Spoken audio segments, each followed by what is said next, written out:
Nesse vídeo você vai entender o porquê que eu parei de comprar fundos imobiliários. Tem um tempão, né? Na verdade já tem mais ou menos uns 90 dias aí que eu parei de comprar fundos imobiliários. Você vai entender o porquê disso e eu quero te explicar algumas coisas importantes nesse vídeo. Então eu preciso que você já pegue um caderninho, um papelzinho aí pra você anotar, porque eu vou te ensinar coisas importantes. Primeira coisa, a gente vai discutir o porquê que eu não tô comprando mais fundos imobiliários. Depois eu vou te dar uma explicação sobre teoria do portfólio eficiente e a gente vai puxar um pouquinho a teoria de Markowitz das bandas de desbalanceamento. E por último, a gente ainda vai fechar com o cenário macroeconômico atual sobre fundos imobiliários, o que a gente tem que esperar e se faz sentido você que ainda não comprou fundo imobiliário comprar agora. Vai ser foda esse vídeo, viu? Vai ser... Nossa, absurdo. Já deixa o seu like, já se inscreve no canal, que o pau vai quebrar aqui agora. Primeira coisa que eu quero te falar é que os fundos imobiliários entregaram rentabilidades absurdas nos últimos meses. E você conseguiu assistir isso aqui se você não praticou também, né? Pelo menos assistir aqui você conseguiu ver a gente ganhando muita rentabilidade com fundos imobiliários porque nós escolhemos o momento certo de comprar. É lógico, eu não sou gênio, você também nunca será gênio, os maiores investidores de todos os tempos não são gênios, a gente não consegue, não temos bola de cristal para entender quando é o momento exato de comprar. Nossa, aqui agora, a partir desse minuto, não vai cair mais a cota. Igual o que tá acontecendo agora com o Banco do Brasil. Você não sabe até quanto o Banco do Brasil vai cair. Então é natural você aplicar uma técnica chamada DCA, que é a técnica da escadinha, que eu expliquei nesse vídeo aqui. A mesma coisa a gente teve a oportunidade de aplicar nos fundos imobiliários no ano passado e até fevereiro deste ano. Depois, os fundos imobiliários subiram 16% em menos de 90 dias. E aí chega um dos pontos que me fazem não comprar mais fundos imobiliários neste momento. Abrindo aqui a minha carteira, você consegue ver que eu tenho 44% em fundos imobiliários da minha carteira. Não é que eu gosto extremamente desse ativo e por isso eu tenho uma carteira focada em fundos imobiliários. Não, eu gosto pra caramba de fundos imobiliários, acredito no potencial gigantesco que ele tem de te prover fluxo de caixa e você conseguir fazer aportes oportunos aqui no Brasil, porque o Brasil tá sempre descontado. Então você com muito fluxo de capital, muito dinheiro, muito dividendo entrando todos os meses, você consegue aproveitar mais de oportunidade. E esse poder de aproveitar mais das oportunidades no longo prazo faz sua carteira performar melhor, por mais que os fundos imobiliários não seja aquele modelo de ativo que vai valorizar 300, 400% como uma ação pode fazer. Só que os proventos deles te dão essa capacidade de você investir tanto em fundo imobiliário quanto em todos os outros tipos de ativos na sua carteira que vão valorizar 100, 200, 300%. Então você consegue mais bala na agulha, ou seja, você consegue aproveitar de mais oportunidade. Isso me faz querer ter fundos imobiliários na minha carteira, ou qualquer tipo de ativo que me provesse um fluxo mensal. Os fundos imobiliários é o melhor tipo de ativo que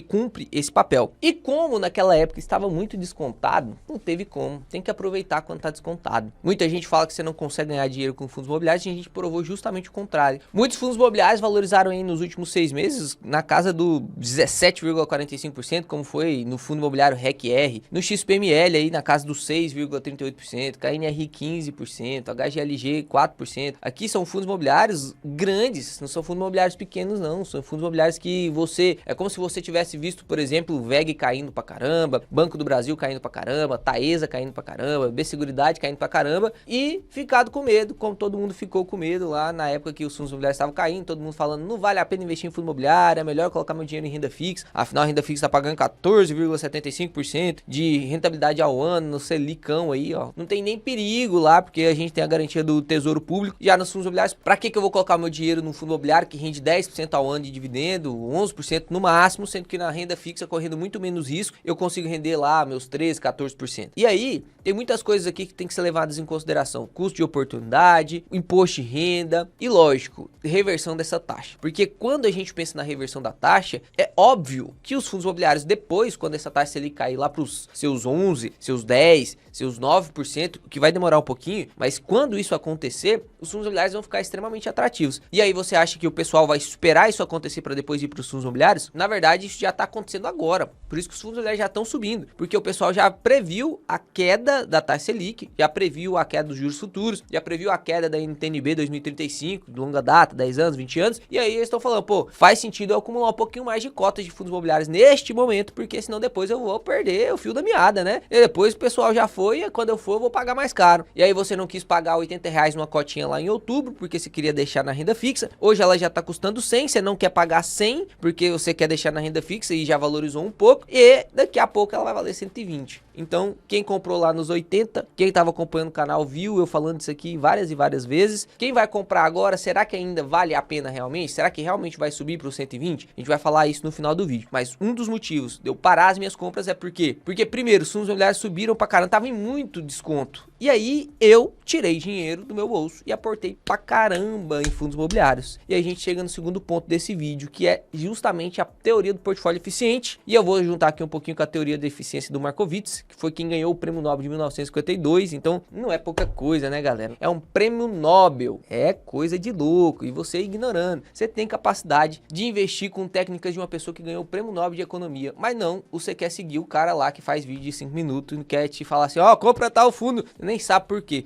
Aí sobe, você vende, desce, você vende, que você fica desesperado e fica sempre nessa aí, né? Não sabe investir. Que eu vou te ensinar um negócio bem interessante. Banda de desbalanceamento. Bebe seu café e vamos lá. Presta atenção porque isso aqui é um pouquinho complexo, é um pouquinho mais difícil do que o que você está acostumado, só que eu quero te honrar aqui nesse vídeo, então presta atenção aqui, tá? Markowitz, ele desenhou um gráfico basicamente dessa forma aqui, ó, onde aqui é a tangente da taxa livre de risco. O que é a taxa livre de risco aqui no Brasil? Isso, a taxa Selic, tá? Você vai aprender isso aqui em profundidade quando você entrar na mentoria. E ele desenhou outro gráfico aqui através de várias e várias contas matemáticas, tá? Você consegue inclusive baixar o artigo dele aí se você quiser. Ele desenhou aqui uma curva de eficiência, que é o que ele chama de bullet, né? É como se fosse uma bala mesmo. E aí, a parte mais eficiente do portfólio é essa parte aqui onde a linha que tangencia a taxa livre de risco pega ali na parte da curva da eficiência. Léo, não entendi nada que você quis dizer, não entendi nada. Pode ficar tranquilo, eu vou te explicar. Olha só, pensa que isso aqui é o risco, essa linhazinha aqui é o risco. Então, quanto mais para cá estiver, maior o risco desses investimentos. E pensa que aqui é o retorno, ou seja, o quanto você vai ter de rentabilidade. O que o Markowitz falou para você, provou para você, para mim e para toda a escola de economia, e inclusive foi premiado com um prêmio Nobel por conta dessa comprovação que ele fez. Ele falou assim o seguinte, ó, presta atenção, Léo, se você escolher aqui, ó, um investimento aqui, vou pegar aqui, por exemplo, ó, Tigrinho,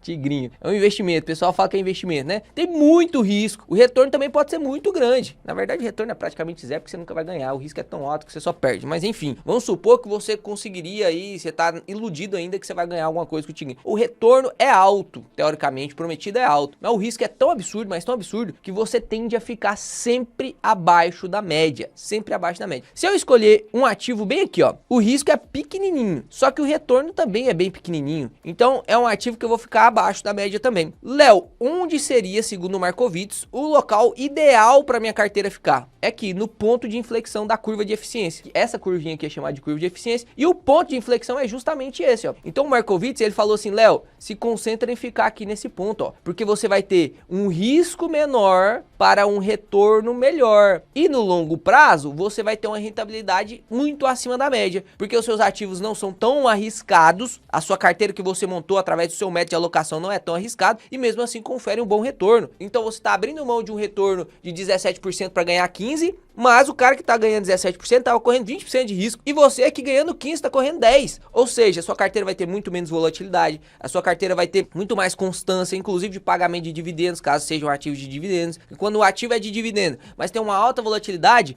cai muito, sobe muito, é porque está mexendo com o lucro da empresa. Se mexe com o lucro da empresa, mexe nos dividendos também. Então, Markowitz falou assim, Léo, se concentra nesse ponto aqui, ó, no ponto bonitinho lá da curva de eficiência. Depois surgiram até outros trabalhos, e aí foi onde nasceu o índice Sharpe, que ele usou justamente isso aqui para poder ver qual que era o ideal ali, para poder fazer uma escala de risco-retorno, relação risco-retorno, enfim. Esses investimentos foram evoluindo até chegar no que a gente chama de teoria, ó, teoria do portfólio eficiente, TPE. Anota aí. Tá gostando? Deixa nos comentários se você gosta desse tipo de aula mais complexa, parece que você tá na faculdade e parece que não faz nem sentido com o investimento. Você gosta, eu vou continuar te honrando, mas você precisa deixar nos comentários aqui. E sendo bem sincero, cara, isso aqui não é nem 1% que tem na mentoria. Tem muita gente que tava querendo entrar na mentoria e finalmente estou acabando de gravar as aulas. Neste momento que estou gravando esse vídeo, para você ainda faltam umas 97 aulas para eu gravar até o dia 30 de junho, que é quando a gente vai abrir a nossa turma. Então você vai ter aulas totalmente atualizadas de um nível cinematográfico e um negócio de conteúdo absurdo. Isso aqui não é nem 1% do que tem lá dentro. É coisa de louco, realmente. Eu realmente, do fundo do coração, tô ficando impressionado com como que essa mentoria tá ficando. Vai ficar absurdo. Se você tem interesse de entrar na mentoria, escaneia esse QR Code que fica aqui. Eu nunca sei se é do lado de cá ou do lado de cá, mas escaneia esse QR Code que tá tá aqui, ou clica no link da descrição para você entrar no grupo do WhatsApp. Lá eu vou te informar tudo que você precisa saber para você que já quer entrar na mentoria, tá? Eu tô falando com você que já quer entrar na mentoria. Para você que tem alguma dúvida ainda se vale a pena, se não vale, porque eu sei, você pagou caro pra caramba num monte de curso bosta, né? Eu sei, eu também já gastei mais de 100 mil reais com curso de investimento e eu posso te falar que uns 90 mil foi gasto à toa, que era curso bosta mesmo, porque eu te ensino aqui mais no YouTube do que o pessoal ensina aí nos cursos. Eu vou até deixar uns comentários aqui, eu vou borrar o nome, né,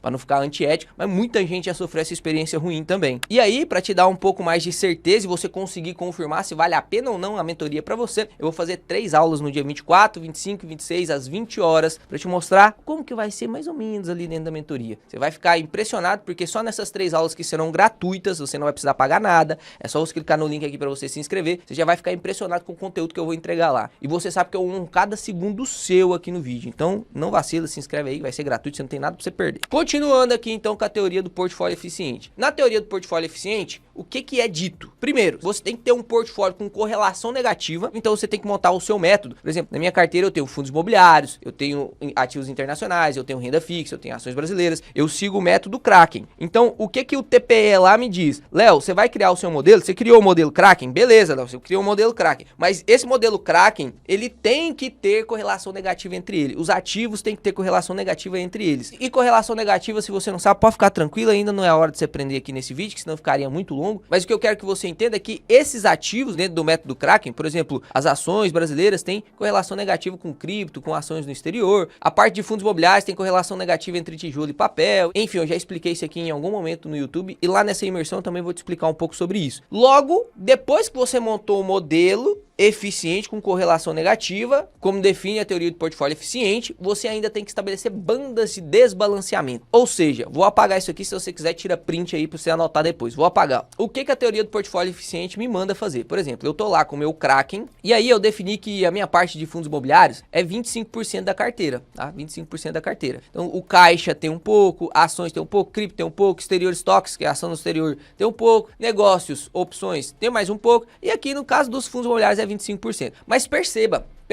nem sempre na sua vida você terá 25% do seu portfólio, porque se a gente for ficar realmente esquelético, e é justamente esse o ensinamento que eu quero passar para você através da teoria do portfólio eficiente, inclusive através das bandas de desbalanceamento do próprio Markowitz. O Markowitz, ele realmente foi um cara muito brabo, foi um cara que contribuiu muito para nós que estamos investindo na renda variável. Olha só, ele falou o seguinte: nem sempre você terá 25% na sua carteira. E se você focar só ter 25% na sua carteira de fundos imobiliários, você está fazendo errado. Sabe por quê? Porque vai ter momentos em que os fundos imobiliários estarão em excelente oportunidade. Principalmente se você tem dentro do seu método de alocação ativos que fazem correlação negativa entre eles. Porque se faz correlação negativa entre eles, você vai ver o seu exterior estoque subindo pra caramba e os seus fundos imobiliários caindo. Que foi o que aconteceu lá em outubro de 2024, cara. Foi o que aconteceu. E muita gente não teve coragem de desbalancear. Já tava com 25% em fundo imobiliário e não queria subir mais. Não, porque o método é esse, eu tenho que obedecer cegamente. Pois é, se você só obedecer o método, você já vai ter uma eficiência muito boa no seu método. Você realmente vai conseguir uma rentabilidade acima da média. Só que se você quiser realmente ser um cara diferenciado, o Warren Buffett, ele não se preocupa muito não com isso aí, tá? O Warren Buffett, se ele vê uma ação com oportunidade, ele vai desbalancear a carteira dele. Se ele vê um setor com oportunidade, ele vai desbalancear a carteira dele. O Ray Dalio também, o próprio Ray Dalio, que é o mestre da correlação negativa, foi o cara que criou o santo grau dos investimentos com base na diversificação. Ou seja, nós temos que ter coragem para desbalancear a nossa carteira em momentos oportunos, porque senão nunca vamos aproveitar o máximo da oportunidade que estamos vivendo. É lógico, você tem que ter bom senso. E qual que é esse bom senso? Esse bom senso é chamado de, olha que bonito, cara, olha que bonito. Esse bom senso é chamado de banda de desbalanceamento.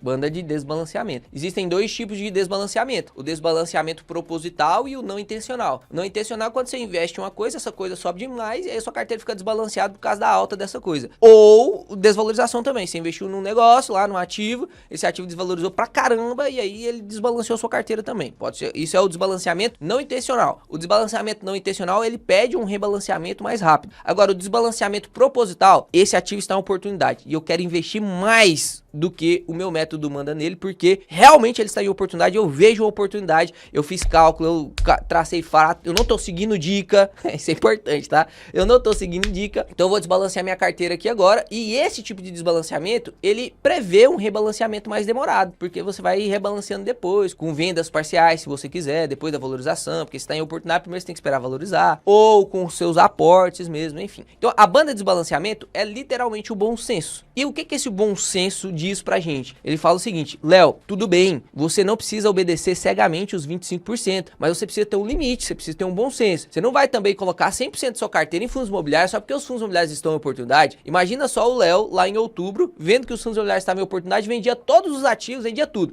De exterior de estoque, vendia ação, vendia tudo, colocava 100% em fundo imobiliário. Isso não faz sentido, porque primeira coisa, eu estaria descumprindo com a primeira regra da curva de eficiência, o médio de alocação com correlação negativa, e segundo, porque eu estaria realmente apostando tudo num ativo só, o que não é eficiente. Ou seja, eu posso desbalancear propositalmente? Posso, mas eu tenho que ter uma banda de desbalanceamento, ou seja, uma meta. Aqui, no meu caso, tá? Eu tô mostrando aqui o que eu faço na minha carteira, eu tenho uma banda de desbalanceamento de dobro e metade. E você pode definir qual é a sua banda de desbalanceamento. Por exemplo, você poderia dizer que aqui 25% é o que você quer ter em fundos imobiliários, e você pode colocar, por exemplo, 5 para baixo e 5 para cima. Então 5% para cima você suporta e 5% para baixo você suporta. Ou seja, a sua banda máxima seria 30% em fundos imobiliários e a sua banda mínima em fundos imobiliários seria 20%. Então se os fundos imobiliários estão caindo, chegou a bater 17%, pô, tá em oportunidade, vou aportar. Banda de desbalanceamento. A mesma coisa se você tiver com muita oportunidade de ação, aí você aporta em ação, e aí os fundos imobiliários, por consequência, vai representar menos do seu portfólio. Imagina, você aportou o dobro em ação, então os seus fundos imobiliários vai representar menos, você fala, pô, então tô esquecendo os fundos imobiliários, tem que olhar ali os fundos imobiliários, vamos ver se tá oportunidade, vamos aportar mais. E a mesma coisa, o contrário, você tá aportando muito em fundos imobiliários, porque tá em muita oportunidade, passou dos 30%, às vezes é a hora de parar um pouquinho e pensar, pô, se eu passar desse desbalanceamento aqui agora, eu vou correr mais risco do que retorno. É sempre sobre risco e retorno, é sempre sobre curva de eficiência, é sempre sobre índice Sharpe. Lembra disso, é sempre sobre isso. Se você encontra a maneira eficiente de obedecer isso, cara, você vai longe pra caramba. E no meu caso, a minha banda de desbalanceamento já foi 2%, já foi 5%, já foi 10%. E hoje, atualmente, ela é dobro e metade. Como assim? Dobro e metade. Literalmente, o que significa? Quando está em extrema oportunidade, eu suporto até o dobro. E isso vai me fazer aportar mais de oportunidade e aportar menos daquilo que não é oportunidade. Ou seja,